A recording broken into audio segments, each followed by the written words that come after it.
It's time. Week 7 nearly upon us. Crossover. San Francisco 49ers, Kansas City Chiefs. Predictions, storylines, and the key matchups that will decide this pretty important matchup in Week 7 between the San Francisco 49ers and the Kansas City Chiefs. Coming at you right now. You are Locked On 49ers, your daily San Francisco 49ers podcast, part of the Locked On Podcast Network, your team every day.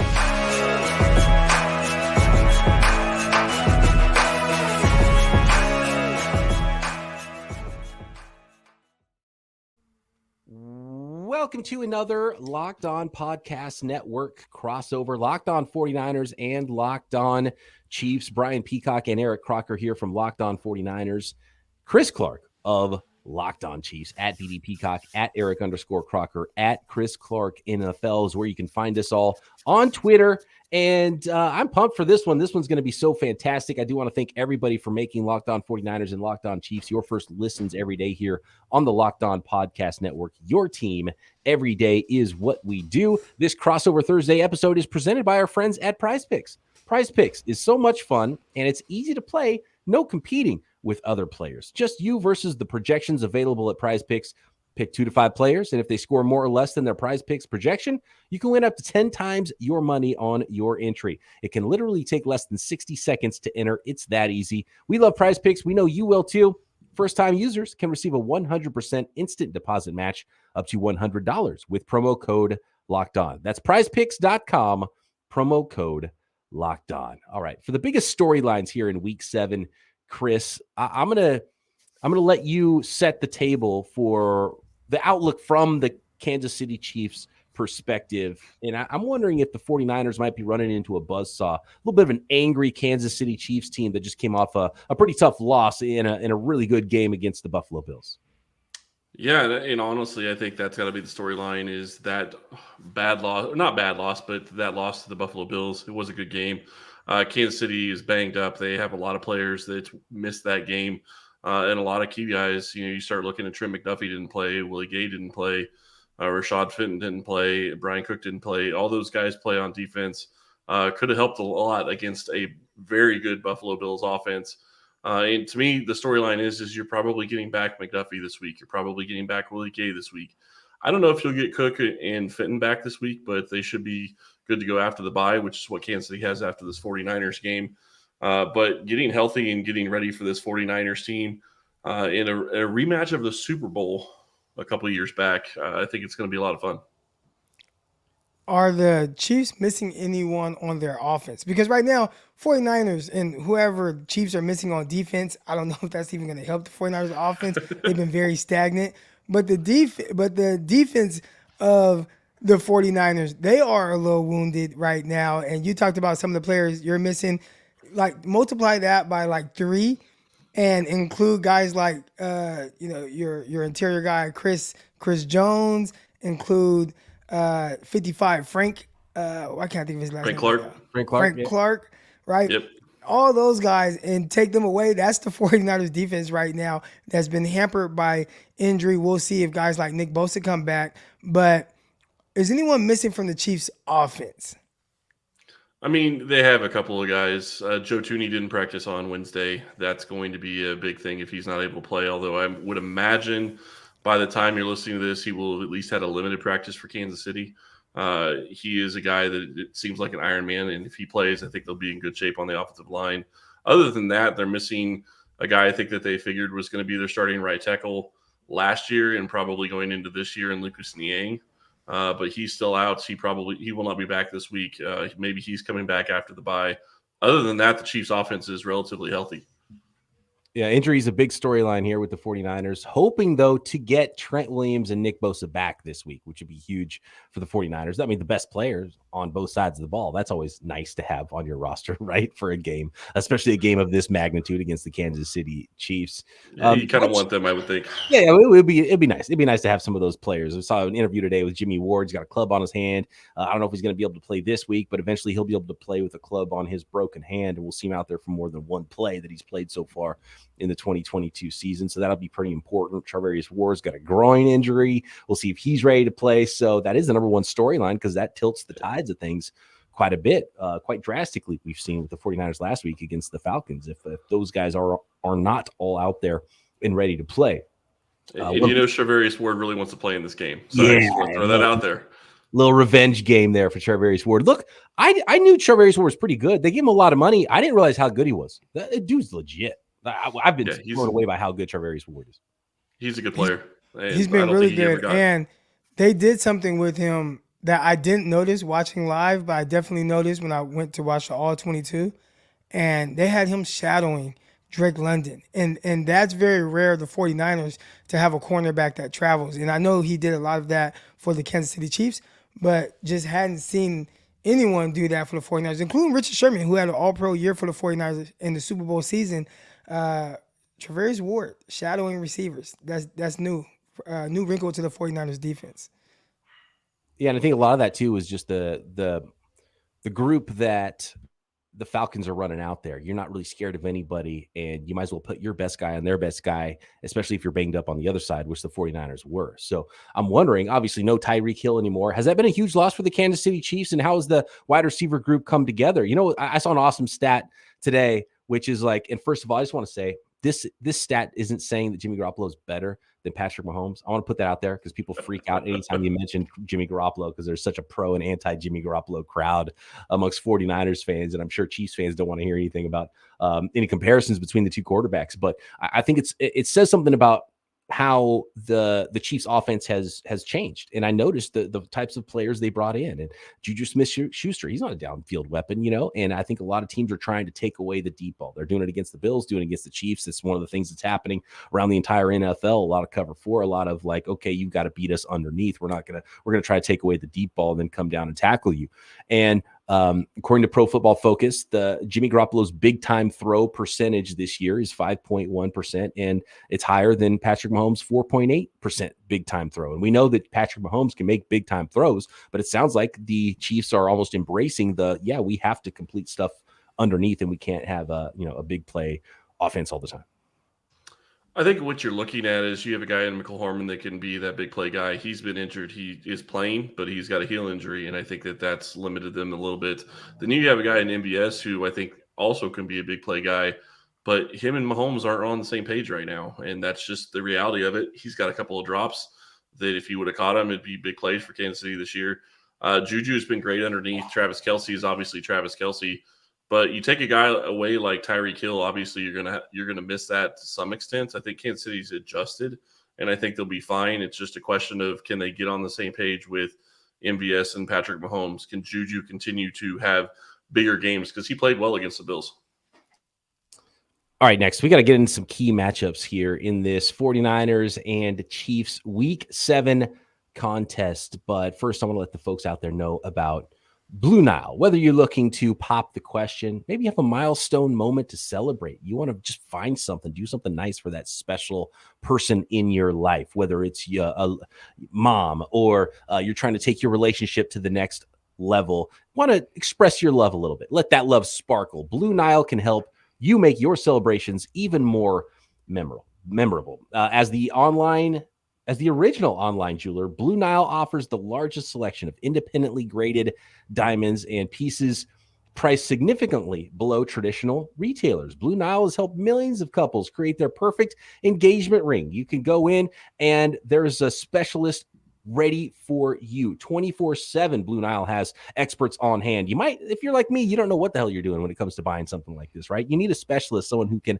help you out. Blue Nile has experts that can help you build the exact ring, necklace, whatever it is you want to buy on your budget and the perfect gift for you. And you can shop stress-free because Blue Nile has a 100% satisfaction guarantee. All Blue Nile orders are insured and shipped for free in discreet packaging. They also offer overnight shipping if you're in a rush. So make your moment sparkle with Blue Nile. Go to BlueNile.com and use promo code LOCKEDON to save $50 on your purchase of $500 or more. That is Blue Nile, BLUENILE.com. Promo code, one word, LOCKEDON to save $50 on your purchase of $500 or more. BlueNile.com, promo code Locked On. Thanks again, everybody, for making Locked On 49ers and Locked On Chiefs your first listens every day. Make sure you check out NFL Key Predictions every Friday on Locked On NFL. Locked On's local experts give you the inside scoop on the 5 biggest games of the NFL weekend, including Sunday and Monday Night Football, plus betting advice from the field's leading experts. BetOnline. Follow NFL Key Predictions every Friday on Locked On NFL, available on the Odyssey app, YouTube, and wherever you get your podcasts. I want to shout out a listener, Thad, who just sent us a tweet about this football game that I didn't realize. And it was already going to be one of my key matchups in this game, is how the 49ers defense matches up against Travis Kelce, who's so hard to cover. But this game is going to happen on National Tight End Day. And what a better day to have this game with Travis Kelce and George Kittle, the 2 best tight ends in the NFL, facing off. And if our listeners remember, we had a little argument about this last time, Chris, who had the best tight end in the NFL, whether it was Kelce or Kittle. You know, I backed my guy, George Kittle. You had Travis Kelce. But, man, just seeing there was a 4-touchdown game a couple weeks ago. How hard is it to cover Travis Kelce? And if you were a defensive coordinator, how would you go about trying to cover him?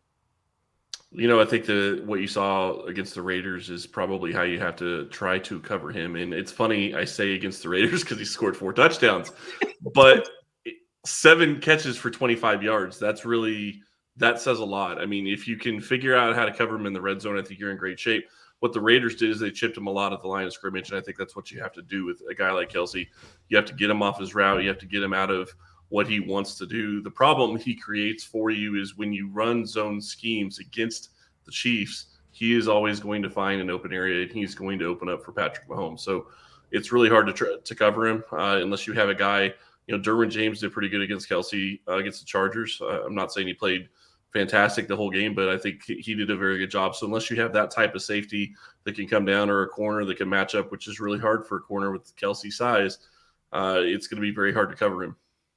I think the 49ers might have the answer, potentially. Is Jimmy Ward going to be back? He has a club on his hand right now. I saw that he was at practice, but Jimmy Ward, and I think he'd consider himself probably the best cover guy against tight ends in the league. And he says, everybody, I'm just locking them down. They're just not good.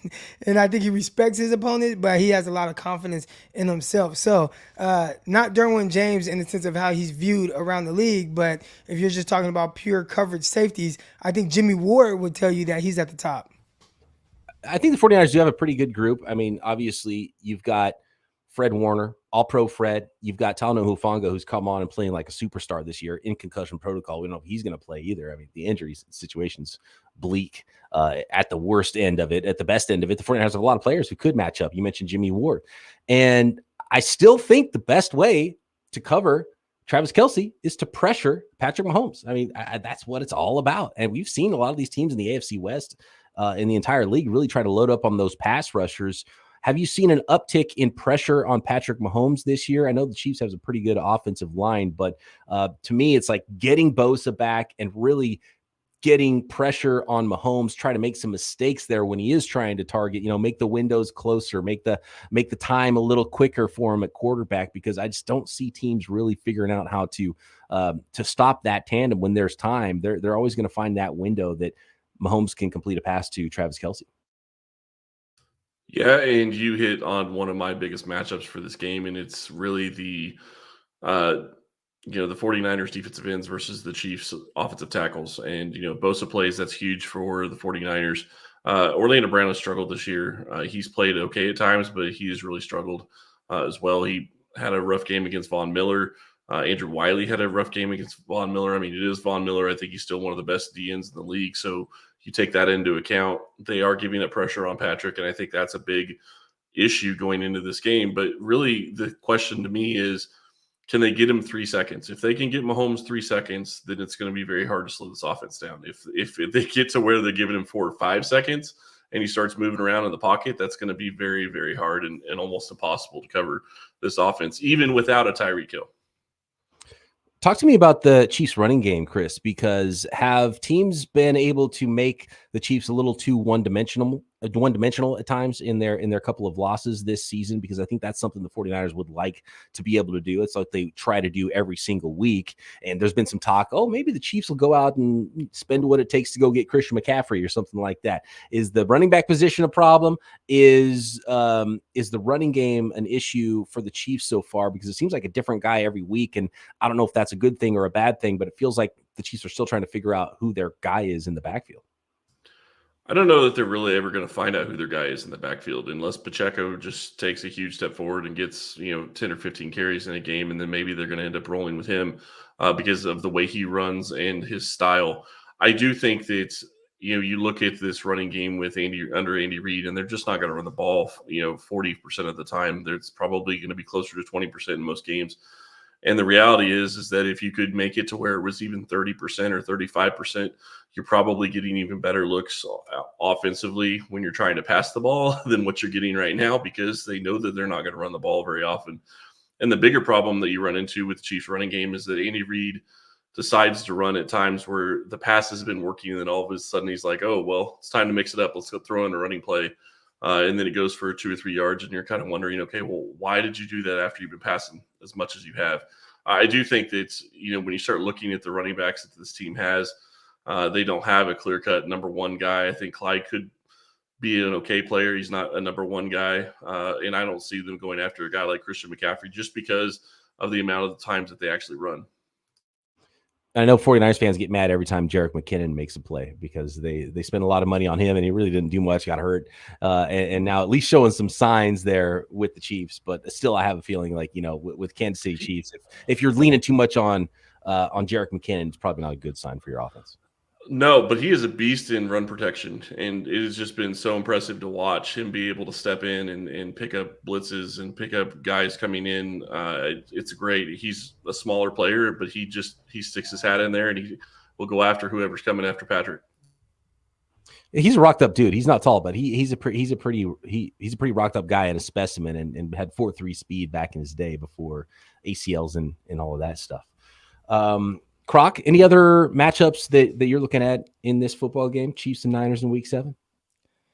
Yeah, I mean, when you look at the 49ers cornerbacks, and especially in the slot there, I saw Dante Johnson playing a lot for the 49ers in that duty. And if so, him against Juju Smith-Schuster, he's a guy that I've watched the Kansas City Chiefs do different things to kind of scheme up and get him out in space. And I watched them last week put Juju Smith in a stack, so he was lined up behind, the X or the number one receiver, and then they kind of just did this little pick play where the one released straight up, and they ran Juju straight off of his butt. Boom, caught the ball, had a nice little catch and run. So they will do things to get the ball in Juju Smith's hands at times. He's still a very tough, physical pass catcher, and that's somebody that the 49ers are going to have to figure out different ways to make sure that he can't hurt you, right? Like that's kind of the X factor where Travis Kelce, he's gonna kind of get his throughout games. We just know that, and the way that Mahomes is able to play off script and find Travis Kelce in those soft spots, you don't want that to hurt you. But the thing that's gonna really break your back is when the others start making plays. The Juju Smith-Schusters, maybe the Sky Moore, right, where he's making a potential play down the field. Marquez Valdez-Scantling, him making plays. You can't let that happen. Limit those guys. And I think it starts with making sure that you slow down Juju Smith-Schuster. Yeah, and I will say I think that's going to be a very good matchup. I'm liking what I'm seeing from Juju with his time in Kansas City so far, and I think he's starting to get on a better page with Mahomes. And I like what you said about Sky Moore, because it's not a big play necessarily last week, but I think it was like a 3rd and 7 or a 3rd and 8, and Sky Moore ran an out. And it wasn't that he ran it and got a first down. It was more of just the entire design of the play. They were specifically going to a guy like Sky Moore. He's a rookie. They don't use very much, but they trusted him to get it done. And the route he ran and the way he ran his route is going to set up things for Kansas City's offense going forward. Is Sky Moore potentially on the cusp of breakout? Like one of those players where after the bye, all of a sudden it's like, okay, we got this. We drafted this guy top 50, top 60. I can't remember exactly what draft pick he was. He actually went a little bit later than I thought he might have gone. I wouldn't have been shocked if the Chiefs drafted him in the first round. But is there potential for him to work in there, maybe ahead of Hardman's and MVS, and maybe be a bigger part of the offense in the second half of the season? I don't think he'll surpass MVS at least right after the bye. I think that he has kind of already been above McCole Hardman at times, but that could be a lot of injury related as well.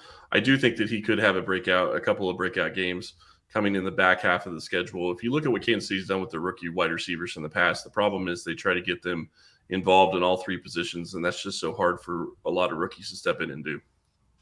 Yeah, that's asking a lot. It's asking a lot for some rookies just to learn one position in the NFL. You're trying to learn the whole offense and all positions. That can be extremely difficult, and I'm sure Andy Reid is a lot like Kyle Shanahan, pretty demanding of his young pass catchers. And so we will see what that looks like. I love some of those matchups, maybe a couple more matchups to go. And, of course, we will make some predictions for Week 7 next. All right, here's a sports analogy for you. When it comes to burglars and home security, your home is like the end zone, and you need the absolute strongest defense you can muster.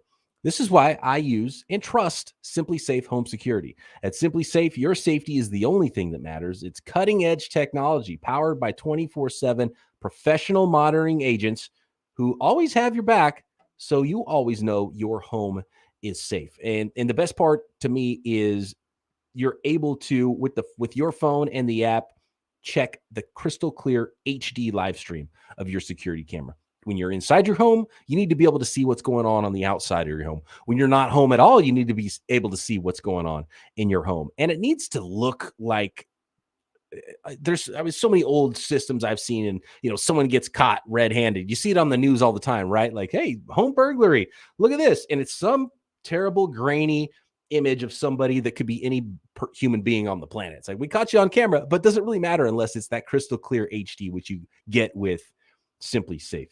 And with any number and variety of high-tech sensors, any door or window in your house that you feel like you need to be secured, you can get that secured with any sort of sensors that you need and customize your system for your specific home.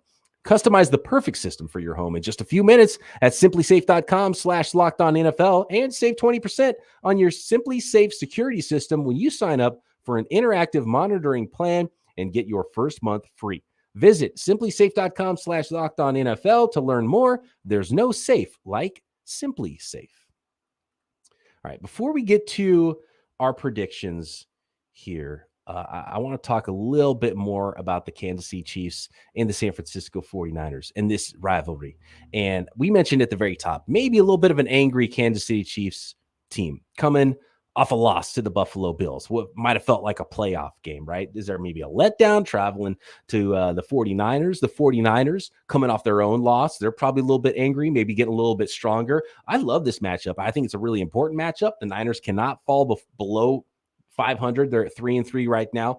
And the Chiefs, while the AFC West hasn't been as competitive as we once thought, I mean, we got AFC seeding, which is really important.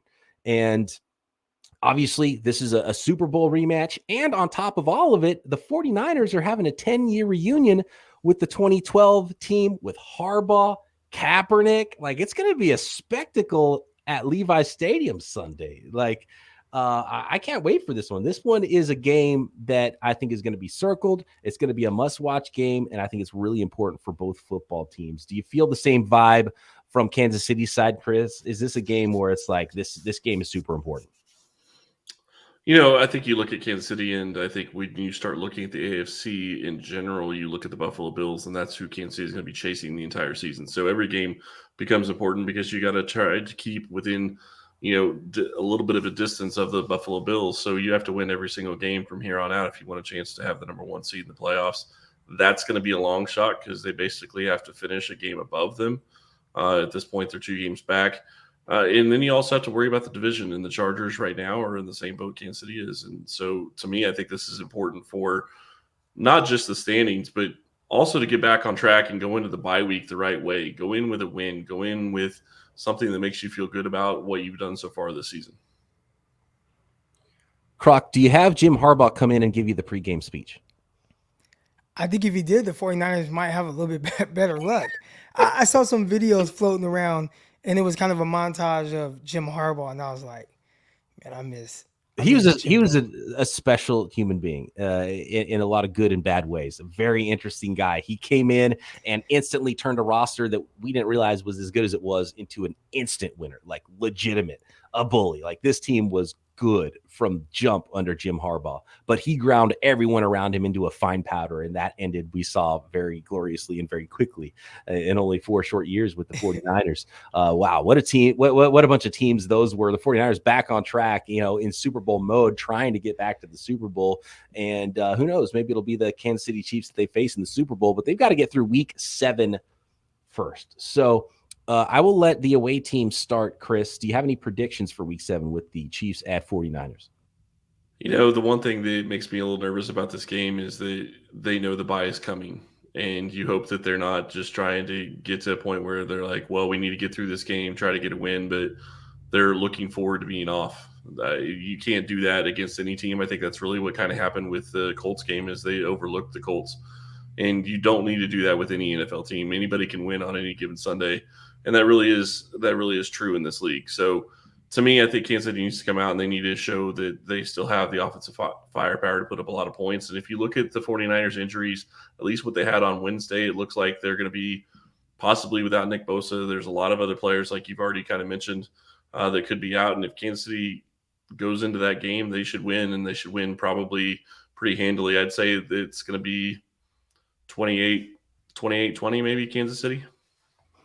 Croc, is the real key matchup in this game Nick Bosa versus the refs? Are they actually going to call holding this time like they didn't do in the Super Bowl? I think so far what we've seen is they are reluctant to throw the flag. I feel like that's one of those things they can do every single play. Nick Bosa is extremely good, and I think in that Super Bowl he had a ton of pressure. So what was it like? It was double-digit pressures he had in the Super Bowl, and I'm not sure if he got home to the quarterback.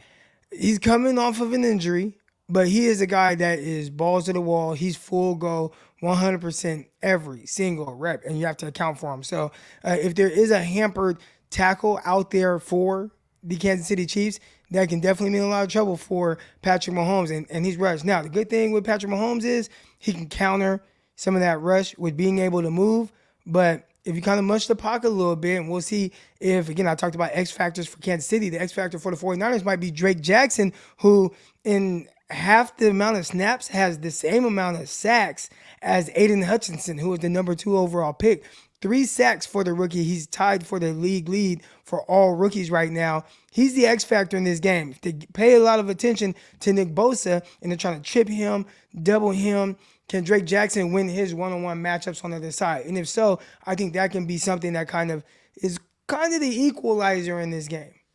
Yeah, and I said the same thing last week. If Bosa can't go, I still thought the 49ers could win that game, but I wasn't going to give up the 6.5 points or whatever it was that the 49ers were favored against the Atlanta Falcons on the road. And I kind of feel the same way this week. I think the 49ers could beat the Kansas City Chiefs, but they need to be at full power. They need to play a really good football game here. And they got to get some of these guys back. They got to get Trent Williams back. They got to get Nick Bosa back. And I just can't see them really making this game close enough and potentially knocking off the Chiefs if they don't have those guys back. So I think we'll have to wait and see before I can really give my slam dunk prediction on this one. But it's hard on paper right now with how banged up the 49ers are to predict a win against the Kansas City Chiefs with how good they are.